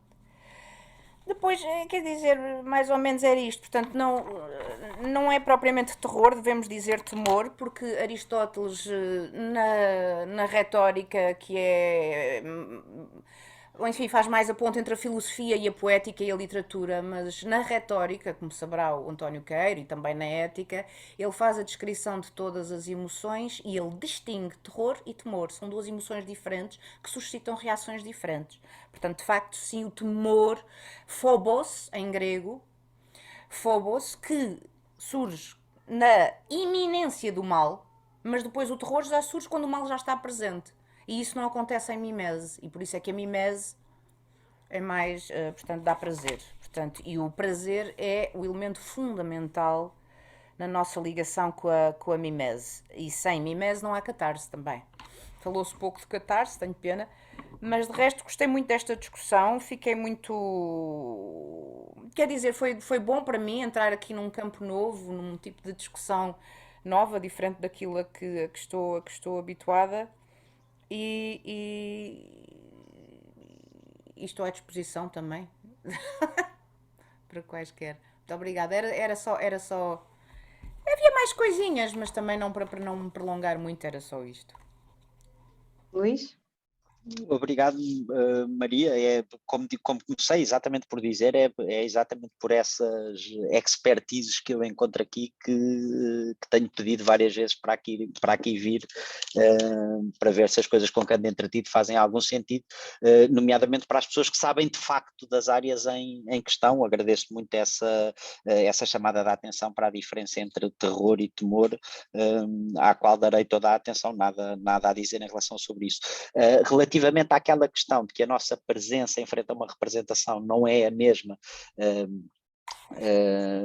do que em relação a um objeto real, eu aqui estou mais concentrado naquela ideia de superestímulo de que vos falei, ou seja, na singularidade que têm as imagens em movimento para fazer o tal bypass às nossas estruturas racionais e para se ligarem diretamente ao nosso sistema límbico, às nossas estruturas emocionais e para os pontos de contacto entre aquilo que é a estrutura audiovisual e o que é ou pode ser a consciência, nomeadamente a consciência entendida nestes termos damasianos. Mas nada a responder, só a agradecer à intervenção da Maria. Maria Joana, pois. Maria Joana. Se calhar voltamos então novamente ao Hélder, que ainda tinha ficado com questões por fazer. E depois a Maria Joana, se quiser voltar a intervir, ainda temos tempo. Eram coisas poucas. A parte dos dois pontos que ainda gostava de discutir, julgo que já dá para inferir um pouco as respostas, mas de todo modo vou mencionar. O primeiro foi algo que me ocorreu enquanto estavas a falar do modo como o espectador não tem apenas uma experiência passiva, mas também projeta-se naquilo que vê. A minha dúvida, acho que em parte é respondida pela resposta que deste à primeira pergunta, ou seja, eu estava a pensar no facto de que, mesmo como forma de atividade, e sobretudo atividade cognitiva, isto seria para alguns autores, como Platão, autores que privilegiem a componente judicativa, cognitiva, a componente do logos, isso seria ainda uma forma muito limitada de atividade, porque retiria ainda em imagens, ou seja, seria simplesmente projetarmos para outra situação imagética ou para outra situação sensível, mas seria uma forma inferior de conhecimento relativamente, por exemplo, a pensar sobre a situação ou pensar em geral, simplesmente pensamento abstrato. Mas, tendo em conta a resposta que me deste há pouco de precisamente privilegiar a componente da sensação em todo o nosso conhecimento, parece-me que essa distinção que eu aqui estava a querer vincar com base em Platão, por exemplo, não seria tão acentuada e precisamente darias um caráter extremamente ativo a essa experiência de se projetar numa outra experiência sensível. Isso era o primeiro aspecto. E o segundo aspecto tinha que ver com tinha um sentido mais estrito e um sentido mais amplo. No sentido mais estrito, eu estava a perguntar-me se de facto ocorria na neurociência, ou nos estudos que tens lido sobre neurociência, este privilegiar destas duas emoções, do phobos e do eleos, uma vez que descreveste um pouco o nosso sistema cerebral e as nossas emoções reduzindo um pouco a estas duas, eu pergunto-me se elas têm de facto um papel privilegiado relativamente a outras, ou se é apenas privilegiado relativamente à televisão, à experiência televisual. E o sentido mais amplo da questão era até que ponto é que isto corresponde depois a uma corrente, a um acordo geral da neurociência, ou se é apenas uma corrente entre outras. Qual é, ao certo, a validade das análises também que nos estavas a apresentar, ou como é que tu compreendes a validade dessas análises como uma hipótese apenas? Esta proposta do espetáculo multimédia é do último livro que está neste momento a ser lançado nos Estados Unidos e, como de costume, foi lançado cá antes. Portanto, é uma coisa bastante recente e que me parece ser mais uma tentativa do professor Damásio de gerar alguma discussão e de agitar um pouco as águas. Agora, parece-me suficientemente bem fundamentada para, pelo menos para mim, ter sido uma ajuda preciosa a organizar ideias. O que eu acho que aqui, por um lado, escapa a categorias que precisem muito de oposições entre nomeadamente espírito e matéria, é esta tentativa de explicar estas questões de um ponto de vista evolutivo.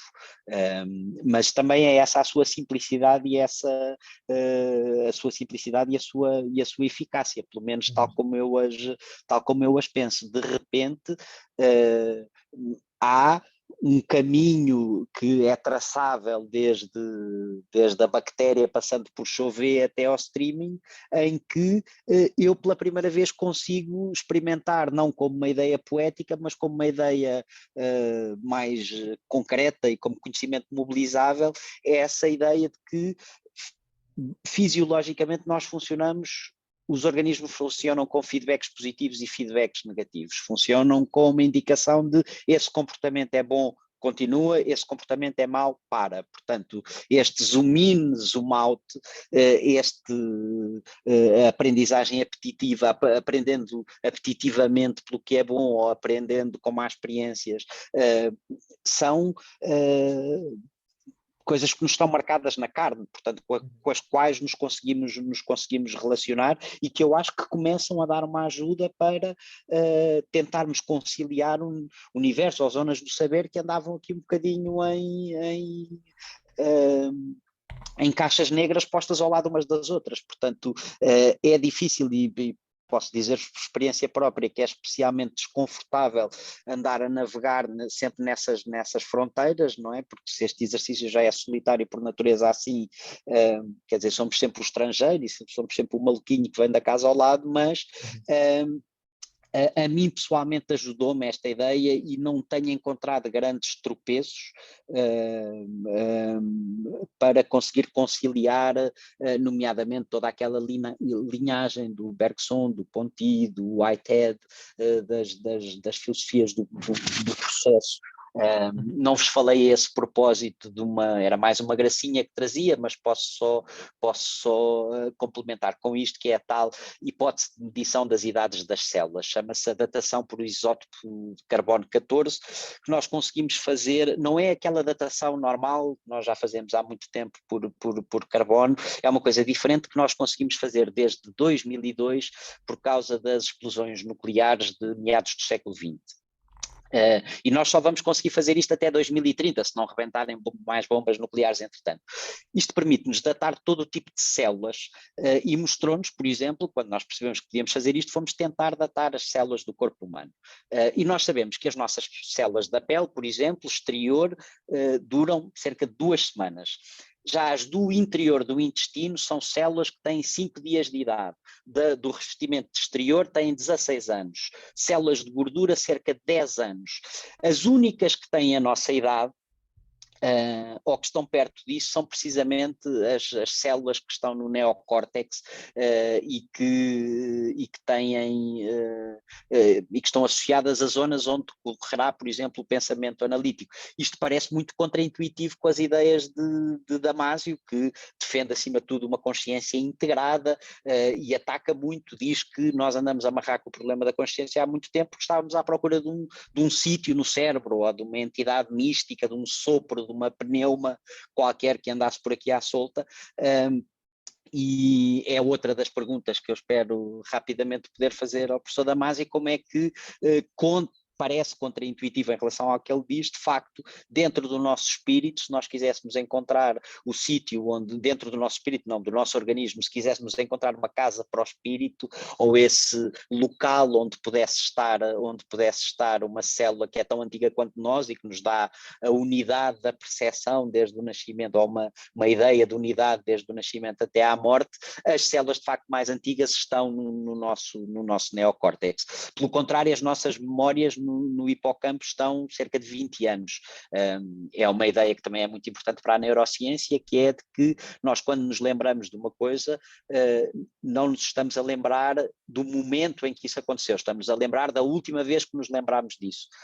Há na literatura já não sei se é no Camilo, se é no S, é a ideia de que as memórias são como uma brasa que está quase a apagar, que se nós não formos lá atiçá-la, que elas desaparecem, e é de facto assim que as memórias funcionam no cérebro.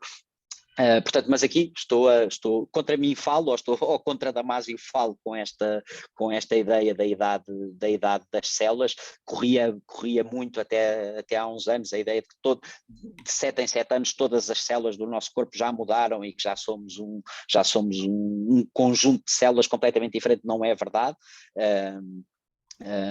Mais uma vez, uma ideia que me parece muito conciliável com as filosofias do processo, não é? A ideia de que não são as unidades celulares que compõem um organismo, é o seu processo, a forma como se mantêm juntas, como se organizam. E para dizer a verdade, a Marta disse ao início que eu venho das ciências da comunicação, mas acabo sempre por ir parar à filosofia. Para mim a filosofia serve como, a televisão serve como pretexto para fazer isto, e a minha primeira inscrição na FCSH, aliás, foi em filosofia. Ainda fiz mais ou menos o primeiro ano, mas depois achei que não queria estudar filosofia antiga e olha, eis aqui estou. Muito curioso, porque as tuas relações são muito frequentemente justamente com a filosofia antiga. Pois. Não te livras dela. E por falar ainda não disso, era, temos aqui quero só dizer que ainda não era o António que dava a cadeira na altura. Mas o professor António quer agora intervir também. Falámos em filosofia antiga e ele apareceu. Não, eu tenho estado a ouvir com muito interesse, já tinha ouvido o Luís falar em diversas circunstâncias do mesmo problema, eu começo por fazer um disclaimer. O Damasio irrita-me solenemente. Depois de fazer este disclaimer, queria discutir algumas teses que têm a ver com a argumentação como está a ser feita. E que me parece, em certa medida, enfermar de alguns vícios de forma filosófica. Em primeiro lugar, porque me parece haver uma reificação da consciência. Pode ser multimédia, pode ser formas de representação teórica ou de modelos de tentativa de compreensão do que é black box, do que é qualquer coisa que admite um input e depois tem um output, enfim, psicanálise, pode ser determinadas formulações do que aqui está em causa, mas a mim parece-me que, e isto é em parte uma reação ao que eu estou a ouvir e gostava de saber se estou a interpretar bem. Quando a consciência tem como modelo de representação uma imagem, por mais complexa que seja, eu recuo, porque, em primeiro lugar, o que a filosofia antiga arcaica procurava ver é que o espaço de acontecimento da existência é a psique. E, portanto, não há interior que não seja psique, mas também não há exterior que não seja psique. E portanto, a enorme dificuldade consiste, a partir dos atomistas, em perceber como aqui há uma divisória, o ecrã constituído, digamos assim, a marcar a diferença entre o que é aquém e além. Ou seja, como é que eu vejo os estados de alma do ponto de vista da meteorologia, e como é que o meu estado de alma interior exporta inferno para os outros, contamina a maneira como eu vejo as coisas. Portanto, o primeiro problema prende-se precisamente com a noção de representação da própria consciência como uma reificação, e eu vejo um problema aí. O segundo ponto prende-se com o próprio estatuto da imagem. No pensamento arcaico, o modelo do acesso representativo à realidade, na verdade, é táctil, não é óptico. De resto, Santo Agostinho ainda repete isso nas Confissões, como se os meus olhos tivessem mãos e as minhas orelhas tivessem mãos. E, portanto, a própria noção de captação da realidade é à distância, são os sentidos à distância, os campos à distância, sinestésicos, não é? A audição e a visão, mas todos eles têm uma determinação táctil. E isso acontece, sei lá, se eu ponho o pé na água gelada na praia do Malhão, o meu pé, por maior que seja, não cobre a praia toda do Malhão, e eu digo hoje a água está gelada, porque eu tenho a capacidade de interceptar um conteúdo táctil, temperatura, está molhado, e eu consigo formular um juízo sobre a grande extensão da praia. Ou as águas atlânticas são frias, também correspondem a um juízo desta natureza. E esse é um primeiro ponto. O segundo é, por exemplo, os textos de von Uexküll, sobre, uma vez que é trazido à baila exemplos da ciência, quando fala do carrapato, está justamente a dizer que o carrapato está numa folhagem e espera 24 anos para cheirar o ácido butírico, portanto cheirar manteiga ou ranço. E portanto passa um mamífero, pode ser um cão, um gato, um ser humano, e ao sentir o cheiro a ranço ele desprende-se da árvore, vai para a pele. Se for um humano não precisa de afastar os pelos, se for o cão ou o gato falo, e tudo se processa portátil. Há uma tromba, espeta, suga o sangue e vive até à próxima. E portanto, digamos assim, o modelo óptico de facto é a representação que nós temos daquilo que parece ser de facto o olhar, e é assim que começa a metafísica de Aristóteles. Nós gostamos dos olhinhos, gostamos das diferenças múltiplas que se constituem pela percepção óptica, mas o modelo arcaico, em Demócrito, por exemplo, o modelo arcaico da representação é táctil. E, portanto, não tenho nada contra, obviamente, mas o ponto seria interessante perceber despistagens de modelos de determinação do que é o óptico, o acústico do ponto de vista táctil. Estabelecemos contacto óptico, vemos, no meu tempo nas discotecas era... as miúdas giras estavam às 9 horas ou a 1/4 para as 3, e portanto são formas de determinação do que aí está em causa. E o mesmo se passa com a captação, a sintonização acústica auditiva pela rádio, etc. Mas, está aí a Joana, pode ser chá de tília e vai-se em busca do tempo perdido, pode ser uma fragrância. Eu estou a descer o bairro Alto às 2 da manhã e sou transportado em janeiro sempre para a Floresta Negra, porque me cheira a lareira, não sei bem porquê, mas é assim que acontece. E, portanto, o que acontece no modelo da representação da imagem, imago, ficção, fantasia, são termos operatórios fenomenológicos diferentes, e não tem necessariamente aí o óptico. Portanto, aí a minha pergunta era justamente essa.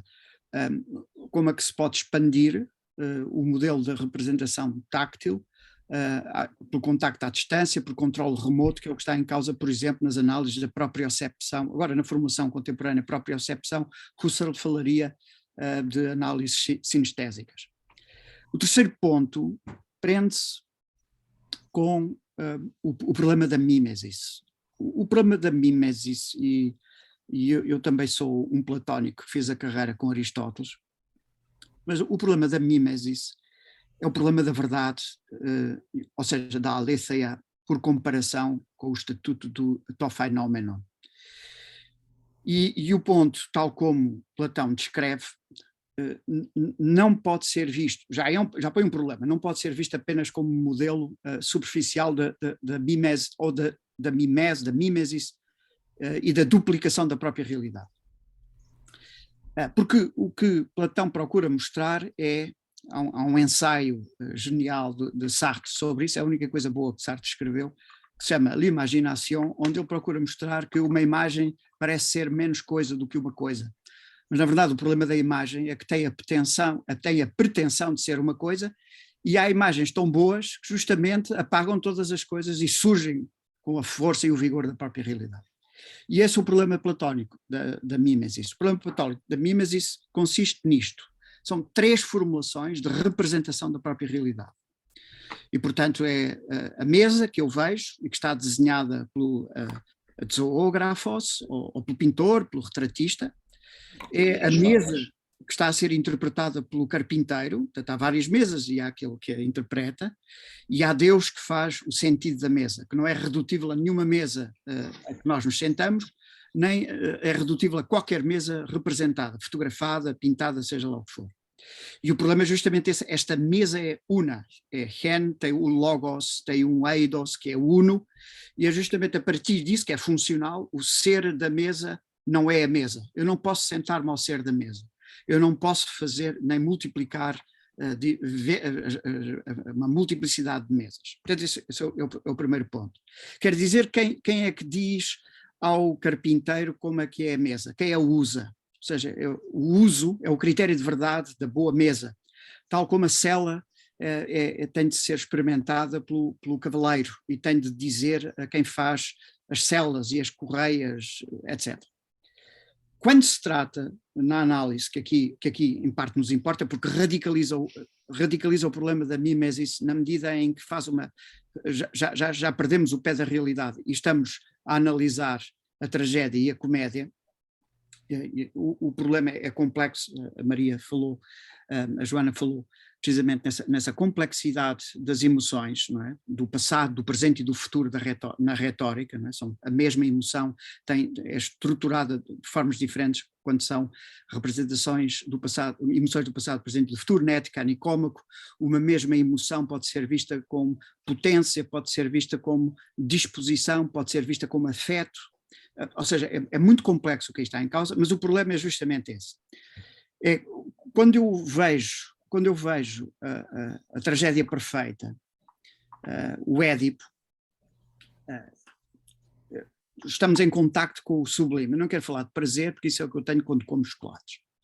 Eu estou em contacto com o sublime. Mas, e agora tenho estado a ler Freud, se acredito que eu tenho uma relação incestuosa com a minha mãe, eu afasto-me da tragédia. Isto é, Mas esse não era o precisa eu ver qualquer coisa que está ali a acontecer na realidade e eu entrego-me ao que está a acontecer ali na realidade, no espetáculo. E outra coisa é se me acontecesse a mim. Gignetai moi, diz Platão. O critério é, quando eu vejo qualquer coisa que não me acontece a mim e eu faço o exercício de perceber o que é que seria se me acontecesse a mim, é a mesma qualidade e completamente diferente. E o que Platão diz esse é o problema da mimesis. O problema da mimesis é que eu estou 3 graus afastado do que eu estou a ver, da mesma forma que eu estou 3 graus afastado de qualquer representação. Como é que porque Platão radicaliza o problema? É que eu tenho ideia que estou a falar com a Joana, com a Marta, com o Hélder, com o Luís, com todos os companheiros que estão aí, e na verdade não, eu não estou a falar convosco, estou a falar com retângulos mínimos, até te vejo a minha imagem ali ao espelho, eu tirei os óculos para me concentrar, nem me vejo bem, e o problema é justamente, e quando eu falo convosco em carne e osso, para utilizar a formulação de Husserl, eu aparentemente teria a coisa à realidade, da mesma forma que quando eu estou num momento trágico ou num momento dramático, eu estou a sentir as coisas tais como elas são, depois elas passam, eu lembro-me delas, mas elas não querem nada comigo, eu não quero nada com elas, e o problema é justamente esse, aquilo que aparentemente eu tenho como realidade, na verdade é uma imagem, aquilo que eu tenho de mim como real é também uma imagem, e aí põe-se o problema da diferença, da distinção, que já não está num ponto de vista soberano, aqui está a verdade, aqui está a aparição ou a aparência, e eu ajuizo uma coisa e outra, não, eu estou a ser engolido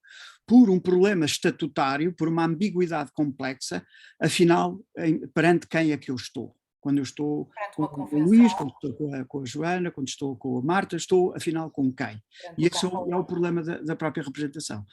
E nesse caso, eu tenho uma enorme dificuldade em perceber a estratégia de duplicação do problema quando eu ponho a consciência como um espetáculo multimédia, quando precisamente o problema que aqui está em causa é um problema de pensamento dirigido, ou seja, uma intencionalidade direta do que aqui está em causa, ou um pensamento mítico, e nessa medida Nietzsche procura reformular o problema da verdade, destruindo essa dicotomia, porque na verdade o que está aí em causa são formas de acontecimento da consciência que transita do onírico para o vígil e do vígil para o onírico, da fantasia para a realidade, da realidade para a imaginação, para a alucinação, onde precisamente o que aí passaria a estar em causa são sistemas complexos de fantasia, onde o estatuto da própria realidade se perde porque a própria consciência não é real. E esse é justamente o ponto a que queria chegar.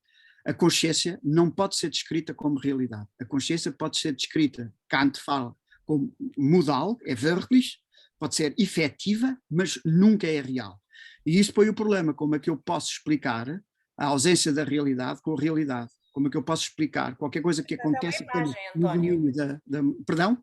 No entanto, a imagem, a fantasia, essa consciência pode ser um... Sim, pode ser, mais razão me dás, ou seja, não há uma redução ao ícone, a imagem para os gregos é um ícone, e portanto para mim é justamente esse problema que eu vejo na tentativa de explicação da consciência através de um modelo que é real, portanto é explicar alhos com bugalhos, ou explicar aquilo que os alemães dizem, um eisernes Holz, uma madeira feita de ferro. Desculpa se me alonguei, mas queria dar conta destes 3 ou 4 problemas que se me põem quando ouço a tua argumentação cerrada. Ok, eu não sei se vou conseguir responder a tudo, vai-me, por favor, sinalizando sempre. Não, quer dizer, não tens de responder, tens de pensar nisto que estás a escrever. Não, claro, mas Eu posso responder? não sei se consigo responder, é mesmo isso, se tenho capacidade para isso. quando falamos da consciência como imagem, e quando falamos, por exemplo, de uma ideia tátil ou áptica para a consciência, agora aqui respondo por Damasio, não respondo por mim, ele quando fala das imagens como sendo a principal moeda de troca do cérebro, por oposição a um cérebro eminentemente linguístico, ou por oposição à ideia, isto é interpretação que eu faço do século XX, de que o cérebro, a especificidade do cérebro humano tinha muito a ver com a nossa conquista da linguagem. Eu acredito que as duas conquistas são simultâneas e dependem uma da outra, dependem as duas da conquista do simbólico, dessa capacidade de pôr uma coisa a fazer às vezes da outra coisa, mas os mapas de que fala Damasio para falar da consciência são mapas que são tanto visuais como auditivos ou táteis, portanto, e quando falamos aqui deste regime de visualidade que a televisão herdará dos regimes de visualidade do Stadion grego, não está completamente concentrada no uso contemplativo, muito pelo contrário. A especificidade desse espectador é precisamente a especificidade de um espectador que faz as duas coisas ao mesmo tempo, que tem esse movimento contemplativo em cima do qual ou em relação ao qual produz um discurso. Nomeadamente relativamente à questão tátil, é uma das questões com que me tenho entretido, é que porque é que nós tendemos a pensar a coisa em termos visuais, como podemos pensar a consciência como, e aliás os ditos populares estão cheios de hipóteses disso, podemos pensar, ver como tocar. O título do meu projeto é precisamente o peso do olhar, e uma das experiências práticas que fizemos foi uma repetição de uma experiência antiga de um professor universitário americano que na primeira metade do século XX achou curioso ao facto de alguns alunos lhe dizerem que conseguiam sentir quando alguém estava a olhar para eles. Quando alguém atrás deles, nas filas atrás, olhava para eles, diziam os alunos do senhor que sentia uma espécie de formigueiro. E então esse professor organizou uma série de testes em que, com alguém virado de costas e com muitas poucas ou nenhuma pessoa a olharem, tentava determinar se estava de facto a ser observado ou não. Tem a ver com aquele exemplo do Zocelli citado pelo Lacan que falei há pouco. Ora, nós estamos a repetir isso, estamos a repetir a experiência do princípio Kuleshov acerca do contágio das imagens e estamos a repetir também essas experiências à volta do peso do olhar, e o que a ciência observável nos diz, já agora, desde Descartes, é bom pôr aqui essa achega, que nós tendemos a aceitar a visão como critério da ciência. É a ciência aquilo que é repetidamente observável. A teoria das cordas caiu, não no esquecimento, mas a potência ou a atração que tinha a teoria das cordas foi caindo nas últimas 2 décadas, precisamente por não ter observáveis, e é essa característica. Não em Aristóteles, o critério da verdade. Pois, mas na ciência contemporânea é. Agora, essa hipótese de a consciência ser não necessariamente como ver, mas como tocar ou como cheirar, nós podemos pensar a consciência tanto como um conjunto de dúvidas como um conjunto de certezas. Nós sabemos quantas vezes a nossa própria consciência nos engana. Eu que tenho gatos em casa, frequentemente vejo no cimo de uma estante onde as coisas estão ordenadas de uma determinada maneira, vejo lá um gato preto quase todos os dias, num sítio onde eu estou farto de saber que aquilo é um capacete aberto, não é um gato preto. Mas essa figura, que para Platão vinha de cima, nas tais 3 pontos de distância em relação à realidade, essa figura vinha de cima. Em Damasio essa figura vem de repetição. Na neurociência essa figura vem de repetição de padrões que nós vemos, repetimos e assimilamos, e que depois colocamos dentro de um determinado intervalo. Não tenho uma posição de princípio em relação a nenhuma destas hipóteses. Queria só sublinhar esta ideia de que não estamos a pensar em imagens em desfavor de discurso, ou à tentação ou à necessidade ou à vontade de ligar essas imagens a uma ordem através do Logos, estamos precisamente a falar do espectador que faz as duas coisas, que tem essa característica de fazer as duas coisas, e por esse processo de fazer as duas coisas desenvolve uma arte de viver que consiste em estar constantemente a realimentar o algoritmo das emoções e as etiquetas que atribuem às coisas como aversivas ou afetivas para condicionar decisões futuras. Se isto reduz tudo a um... Deixa-me só terminar a ideia para não perder. Se isto reduz tudo a um fisicalismo que cancela todas as hipóteses do livre-arbítrio, eu diria que na minha introspeção não, porque eu sinto-me constantemente a ter um papel de intervenção, ou seja, a acalmar um pouco as emoções e a dizer agora ao córtex, ao neocórtex, para vamos olhar para um bocadinho disto e vamos eventualmente alterar etiquetas emocionais que são atavismos evolutivos, e vamos tentar ter uma resposta emocional, ou como também estava muito na moda há 20 anos, uma inteligência emocional que me permita, através do raciocínio e do pensamento analítico, alterar estas minhas etiquetas emocionais que vêm dos neandertais, e eu quero ter uma presença no mundo que seja um pouco diferente dos neandertais, completamente de acordo. Agora, já não me custa aceitar que 90% das decisões rápidas que a nossa intuição toma dia a dia resultam muito mais de processos não conscientes e destas decisões automáticas da amígdala e da ínsula do que de um pensamento complexo. E para mim a condição humana é precisamente este difícil equilibrismo de viver entre aqueles três cérebros e de, nos melhores casos, conseguirmos decidir qual deles nos vai usar ou qual deles vamos usar. E umas vezes usamos e outras vezes somos usados. Relativamente à última questão, Mimés, Sartre sobre Platão, a imaginação e o gato para afagar o tigre. Não consigo decifrar as minhas notas, não sei se... O gato para afagar o tigre é o célebre exemplo de Aristóteles, que foi buscar um provérbio chinês, e desta ideia de que o que o espectador no estádio faz é... pondo-se em jogo e avaliando a bondade das ideias que estão ali em cena, ter esta hipótese de fazer a sua evocação sentimental sem correr perigos, sem se expor aos perigos da própria situação no real, vendo uma representação dela que é o tal gato que lhe permite acariciar o tigre.